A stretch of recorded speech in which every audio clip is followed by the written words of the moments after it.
마음이 잘 되어야 하겠습니다. 우리가 생각하고 말하고 판단하고 결정하고 행동하는 것은 어디서 나오는 것입니까? 물론 우리 마음에서 나오는 것입니다. 마음에 미움이 잔뜩 들어있으면 미워하게 되는 것입니다. 그리고 마음에 원망과 불평이 들어있으면 원망하고 불평하게 됩니다. 또 마음에 사랑이 들어있으면 사랑으로 나누게 됩니다. 마음에 욕심이 잔뜩 들어있으면 어떻게든지 더 가지려고 하는 것입니다. 그러면 우리 마음속에 들어있는 그것은 그러면 어디서부터 왔는 것입니까? 말할 것 없이 우리가 세상에 태어나서 보고 듣고 배운 것들로부터 왔습니다. 보고 들은 것들이 우리 뇌와 마음과 영혼 속에 이제 축적이 되어서 가치관과 우리의 인격을 형성이 되고 그렇게 형성된 가치관과 인격을 따라서 우리는 살아가고 있는 것입니다. 그러면 우리는 세상에 태어나서 지금까지 무엇을 보고 듣고 배우고 경험하고 살고 있습니까? 99%가 아마 사람들과 교제하며 거기서 사람들에게서 보고 듣고 배우고 경험한 것들인 것입니다. 즉 하나님과 교제하며 보고 듣고 배운 것은 많지 않다는 이야기입니다. 거의 대부분을 우리는 사람과 교제하고 보고 듣고 배우고 경험하고 살고 있다는 것입니다. 그래서 우리 마음속에는 주님의 가치관이 아닌 사람의 가치관으로 가득 차 있다는 것입니다. 그래서 우리는 주님의 뜻대로 살지 못하고 자꾸만 왜곡된 세상의 가치관을 따라 살고 있다는 것입니다. 여러분, 일주일 동안의 삶을 한번 생각해 보십시오. 일주일이 시간으로 계산하면 168시간이 됩니다. 그러면 그 중에 하나님과 교제하는 시간은 과연 몇 시간이 됩니까? 일주일에 한 번 예배 드리는 사람은 불과 1시간일 것입니다. 그러면 168분지 1이 되는 것입니다. 퍼센트로 약 0.6%가 됩니다. 오후 예배까지 드리는 사람은 2시간, 즉 84분의 1, 약 1.2%입니다. 수요 예배까지 드리는 사람은 3시간, 약 155분의 1, 약 2%가 됩니다.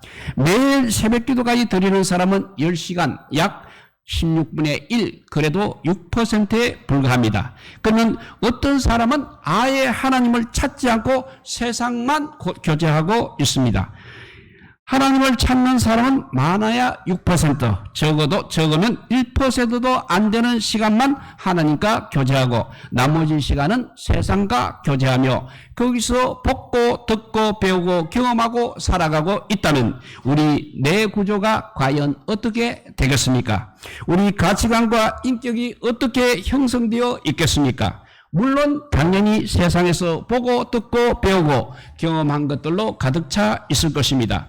물론 그렇게 세상에서 듣고 보고 배우고 경험한 것들이 완전히 옳고 바르고 선하고 어렵고 진실하고 거룩하고 그렇게 한다면 문제가 될 것이 없을 것입니다. 그러나 안타깝게도 그렇지를 못하다는 것입니다. 왜냐하면 우리 인간은 아담과 하와의 범죄로 영혼이 벌써 죄로 심각하게 오염되어 있습니다.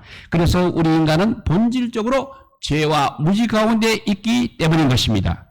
우리 영혼이 이렇게 죄와 무지 가운데 있음으로 해서 우리가 생각하고 말하고 판단하고 행동하는 것들이 심히 죄되고 왜곡된 것들이 많다는 것입니다.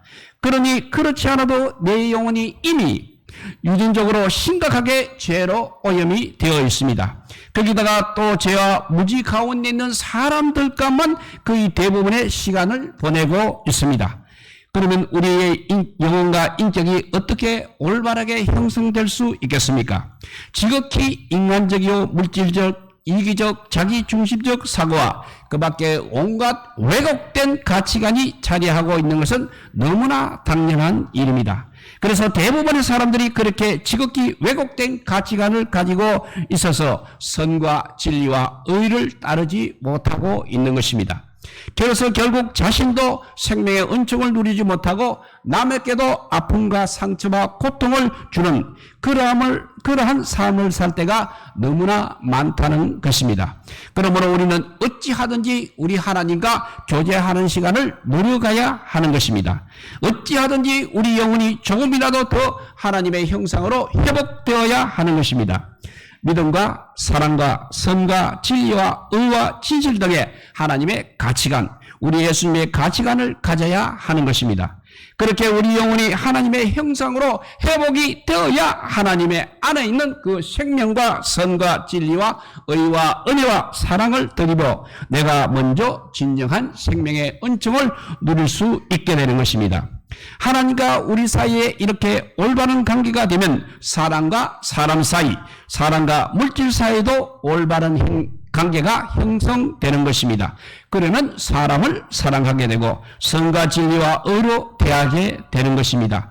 또 시간과 물질과 재능을 바르게 사용하게 되는 것입니다. 그래서 자신이 전인격적인 생명의 은총을 누리게 되면 물론이거니와 남에게도 생명의 기쁨을 가져다 줍니다. 그래서 우리 모두가 함께 생명의 풍성한 은총을 누리는 그야말로 복된 사회가 이루어질 수 있다는 것입니다.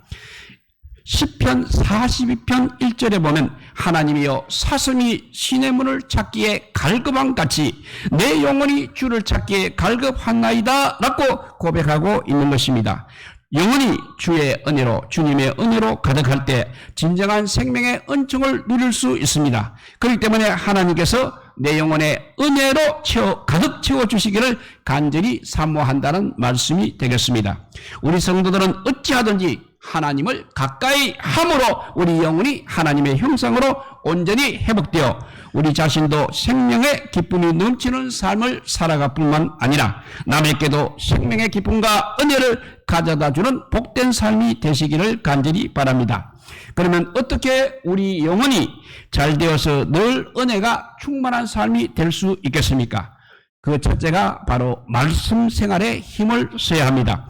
영혼이 잘 되기 위해서는 먼저 말씀 생활에 힘을 써야 합니다. 하나님의 말씀은 우리 인류에게 완전하고 유일한 생명의 양식입니다. 동시에 완전한 우리 인생의 나침반이며 규범입니다.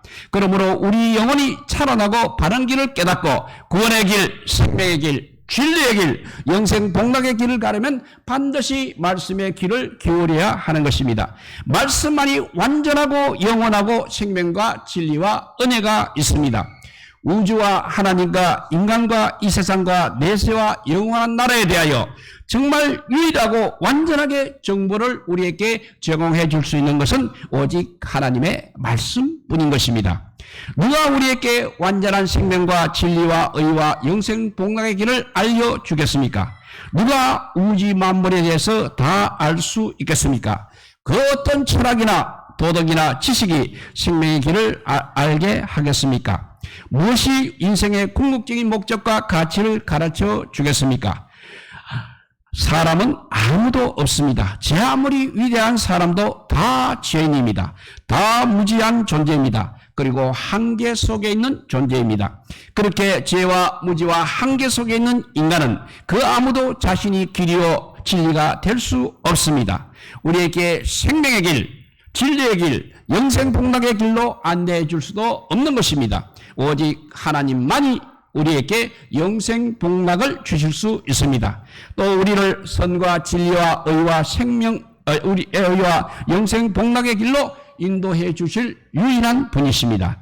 하나님의 말씀만이 우리의 생명의 양식이라는 것입니다. 시편 19편 7절 8절에서는 이렇게 말씀하고 있습니다. 여호와의 율법은 완전하여 영생을 소성시키며 여호와의 정근은 확실하여 의둔한 자를 지혜롭게 하며 여호와의 교훈은 정직하여 마음을 기쁘게 하고 여호와의 계명은 순결하여 눈을 밝게 하시도다 라고 했습니다. 그러니까 오직 우리 하나님의 말씀만이 우리 영을 소생케 하고 영혼의 눈을 밝혀 진리의 길, 생명의 길로 인도하는 유일한 말씀이라는 것입니다.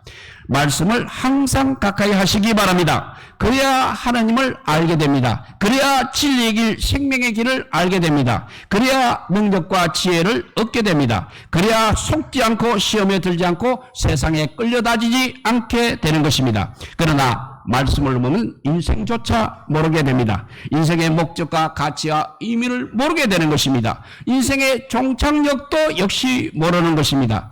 온전한 지혜와 능력도 분별력도 없어지는 것입니다. 그러면 왜곡된 그 가치관에 우리는 판판이 속게 되는 것입니다. 세상에 질질 끌려가게 되는 것입니다. 유혹에 빠지고 시험에 드는 것입니다. 그래서 자신이 죄와 무지 속에 있는 줄도 모릅니다. 자기 마음대로의 삶으로 세상에서도 볼품없는 인생이 되는 것이고, 근데 멸망의 길로 가는 불행한 인생이 되고 마는 것입니다. 우리의 자금과 무지와 어리석음을 인정하고 자신의 생각과 지식과 경험과 이성을 따라 살지 마시고 오직 인생의 유일한 참되고 영원한 생명의 약속인 하나님의 말씀을 가까이 하며 그 말씀에 늘 귀를 기울이시기 바랍니다. 그 말씀에 순복하며 주님과 동행하시기 바랍니다. 그래야 말씀이 주시는 능력과 은혜와 근세와 지혜로 세상의 모든 왜곡되고 악한 것들을 물리치시고 진리의 길, 생명의 길을 잘 달려가서 우리 모두의 영혼이 생명의 은혜가 넘쳐나기를 간절히 바랍니다. 이렇게 우리 영혼이 잘 되기 위해서는 말씀 생활에 힘써야 합니다. 두 번째는 기도 생활에 힘을 써야 되겠습니다. 우리 영혼이 회복되어서 생명의 풍성한 은총을 누리기 위하여 또 하나 정말 중요한 것이 바로 기도입니다. 이유는 간단합니다. 기도는 영혼의 호흡이기 때문인 것입니다. 우리의 육체가 육체적 호흡을 통하여서 산소를 공급받음으로 육체적인 에너지를 가지고 마음껏 활동하는 것처럼 우리 영혼도 기도를 통해서 영적 산소를 공급받아 영적 에너지를 얻어야 영적으로 생기 있는 삶을 살게 되기 때문인 것입니다. 기도는 단지 하나님께 무엇인가 간구하는, 요구하는 그런 시간이 아닙니다. 기도하면서 우리 하나님과 교제를 하는 것입니다. 기도하면서 우리 생각을 하나님께 아뢰입니다. 하나님의 또 음성에 귀를 기울입니다. 그래서 하나님과 교제하는 것입니다. 그러면 자신의 잘못을 깨닫고 회개하게 되는 것입니다. 하나님의 뜻을 따라 살기로 결단하게 되는 것입니다. 그러면 하나님 안에 있는 사랑과 은혜와 지혜와 위로와 평안과 능력이 우리 영혼 속으로, 내 영혼 속으로 흘러 들어오게 되는 것입니다. 그러면 모든 욕심과 시기와 질투와 미움과 원망과 불평과 거신과 걱정과 좌절과 더럽고 추하고 악한 것들이 물러가게 되는 것입니다. 그래서 우리 영혼이 생기를 얻게 되는 것입니다. 그러면 온전한 분별력과 능력을 가지고 세상 유혹을 이기게 됩니다. 마귀 사탄에게 속아 끌려다니는 일이 없게 되는 것입니다. 세상의 유혹과 도전과 시험을 얼마든지 이기며 생명의 은총을 누리게 되는 것입니다. 그래서 마태복음 26장 41절은 시험에 들지 않게 깨어 기도하라고 했습니다. 오늘 본문 2절은 기도를 계속하고 기도에 감사함으로 깨어 있으라 했습니다. 그러니까 계속 기도하라고 하였습니다. 즉 언제, 어느 때, 어느 상황이라도 기도를 해야 한다는 것입니다. 감사함으로 깨어있으라고 하신 것은 달란한 기도만 하지 마시고 먼저 감사의 기도부터 드리라는 것입니다. 기도는 하나님께 요구만 하는 것이 아닙니다. 먼저 감사해야 합니다. 회개해야 합니다. 또 내가 주님을 위해서 이렇게 하겠다고 기도해야 하는 것입니다. 달라는 기도를 하기 전에 먼저 나 같은 죄인을 살려주신 주님, 때를 따라 필요한 것들을 공급해 주신 우리 주님께 먼저 감사와 영광을 돌려야 합니다. 그리고 그 놀라운 사랑과 은혜를 기억한다면 당연히 내가 이제부터 이렇게 하겠노라고 반드시 기도해야 하는 것입니다. 감사의 마음을 가지고 요구하는 것과 무작정 그냥 요구하는 것과는 전혀 질이 다른 것입니다. 요구만 하는 것은 하나님의 은혜를 잘 알지 못하는 이기적이고 자기중심적인 기도입니다. 그러나 은혜를 아는 사람은 하나님의 그 놀라운 사랑과 은혜를 기억하면서 먼저 감사부터 하게 되는 것입니다. 물론 은혜를 아는 사람도 요구하는 기도도 해야 합니다. 그러나 그런 사람들의 요구는 이기적이고 자기중심적이 아니라는 것입니다. 그런 사람들의 요구는 나와 내 가족과 이웃에게 정말로 생명의 풍성한 은혜를 누리게 하기 위한 그런 기도인 것입니다. 내 욕심을 채우기 위한 기도가 아니라 하나님의 영광을 위한 기도가 나오게 되는 것입니다. 이런 기도가 하나님을 진정으로 만난 자의 기도입니다. 하나님께서 기뻐하시고 응답해 주시는 기도가 되는 것입니다. 그럴 때 물론 그 기도자의 심령 속에 은혜를 주셔서 더욱 감사와 기쁨이 넘치고 하나님께도 더욱 영광을 돌리는 삶을 살게 되는 것입니다. 기도와 관련되어서 우리가 꼭 하나 더 생각해야 할 것은 바로 영혼 구원을 위하여 기도해야 한다는 것입니다. 그래서 3절에 그 말씀이 있습니다. 또한 우리를 위하여 기도하되 하나님이 전도할 문을 우리에게 열어주사 그리스도의 비밀을 말하게 하시기를 구하라. 내가 이 일 때문에 매임을 당하였노라. 또 바울이 그렇게 말씀했습니다. 하나님의 말씀을 전하고 저들이 그 말씀을 받아들일 수 있도록 기도를 하라는 것입니다. 한마디로 영혼 구원을 위하여 기도해야 한다는 것입니다. 영혼을 구원하는 것보다 더 시급하고 중요한 문제가 없는 것입니다. 영혼 구원을 받지 못했을 때 당하는 고통과 아픔보다 더 큰 아픔이 어디에 있겠습니까? 반대로 영혼 구원을 받았을 때 누리게 되는 생명의 기쁨과 은혜와 평안보다 더 크고 즐겁고 기쁘고 복된 일이 어디 있겠습니까? 사랑하는 가족에게 억만금을 주는 것보다 그 영혼이 구원받게 해야 하는 것입니다. 가정이나 국가의 경제 발전도 중요하지만 그러나 내 가족, 이 나라 이 백성이 하나님을 알고 하나님의 사랑과 은혜를 누리며 살아가도록 기도해야 할 것입니다. 그래야 영원한 영광의 나라에서나 진정한 생명의 은총을 누리는 복된 인생이 되는 것입니다. 우리 모두의 영혼이 밝아지고 지혜로 충만하고 성령의 능력과 은혜가 넘치시기를 바랍니다. 가정을 위해 기도하고 교회를 위해 기도하고 그리고 나라와 민족을 위하여 기도하고 특별히 복음의 역사를 위하여 기도할 수 있기를 바랍니다. 그리하여 우리의 가정과 교회와 지역사회와 나라와 민족의 영혼이 깨어나고 살아나서 우리 모두 함께 주님의 생명의 은총을 더욱 풍성하게 누리게 될 수 있기를 간절히 바랍니다. 이렇게 말씀과 기도 생활에 닿으면 반드시 거룩한 삶을 살아야 합니다.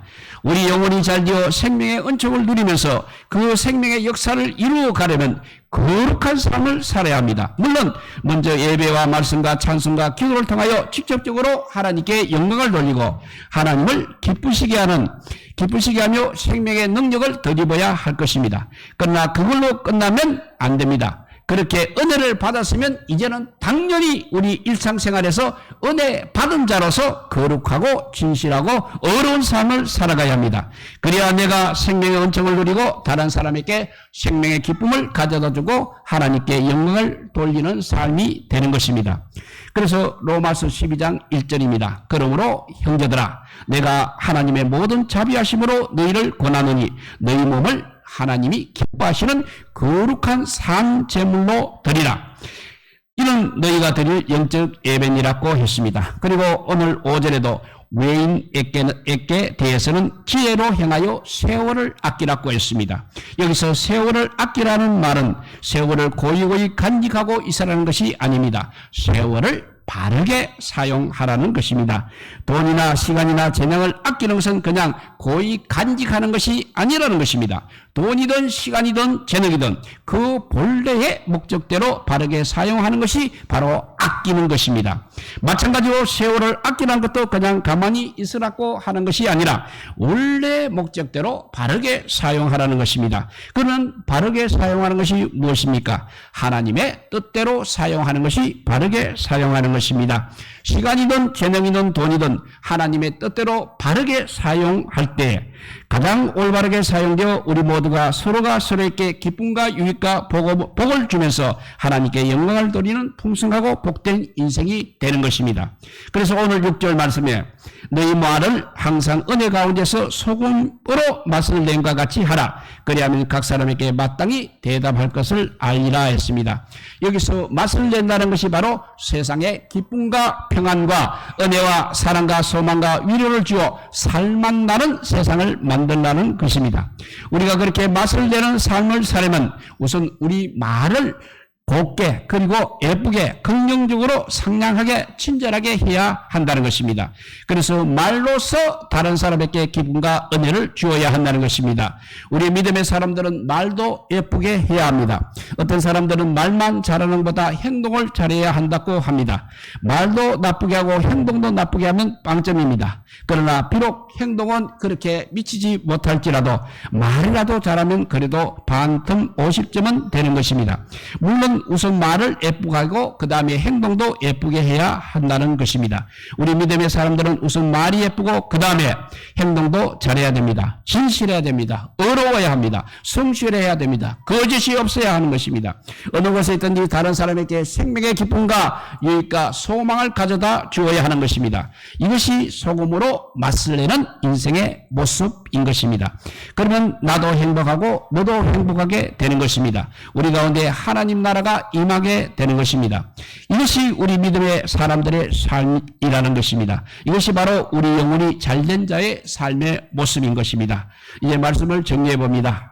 우리 모두가 세상의 끝도 잘 되기를 바랍니다. 가정이 화목하고 모두 건강하고 출세하고 물질적으로 부유해 줄 수 있기를 바랍니다. 그보다도 먼저 중요한 것이 영혼이 잘 되시기를 바랍니다. 그러기 위해서는 첫째, 말씀을 가까이 하시기 바랍니다. 두 번째, 기도 생활에 힘쓰기 바랍니다. 그래서 받은 은혜를 세 번째, 거룩한 삶에 적용할 수 있기를 바랍니다. 그래서 우리 자신이 먼저 생명의 은총을 풍성하게 누리고 가정과 교회와 사회를 살리고 하나님께 영광을 돌리며 하나님의 나라를 이루어가는 복된 인생들이 다 되시기를 우리 주님의 이름으로 간절히 축복드립니다. 기도하겠습니다. 사랑의 하나님 감사합니다.